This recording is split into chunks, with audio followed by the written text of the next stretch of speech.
नोंथांमोना गावबा गावनि गथ'खौ सासे राफोद गेलेगिरि खालामनो गोसो दं नामा?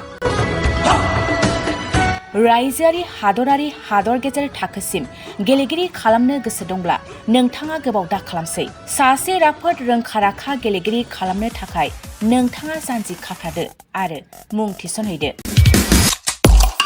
चिरां जिल्लानि सिङाव थानाय सोलिफु फोरोंसालि बल्लामगुरि काराटे एकाडेमि फोनांजाब राहा 8720903713 बड' हाउस काराटे एकाडेमि दलाइगाव फोनांजाब राहा 6900451157 बेंटल काराटे एकाडेमि फोनांजाब राहा 9678041226 बिरनगाव काराटे एकाडेमि फोनांजाब राहा 6901341656 आरो दालिगाव काराटे एकाडेमि फोनांजाब राहा 8720903713 बैफोर मख'नाय सोलोंसालिनिफ्राय सिगांनिफ्रायनो रायजोआरि हादरारि हादर गेजेरारि थाखोनिफ्राय बान्था मोननो हानाय सोलोंसाफोर मोननो हाबोनाय सोलोंसालि। बे मख'नाय फोरोंसालियाव रोंगौथि गोनां फोरोंगिरिया फोरोंथाय होनानै नोंथांनि गथ'खौ सासे राफोद गेलेगिरि सोरजिनायाव मदद आरो जाफुंसार खालामगोन।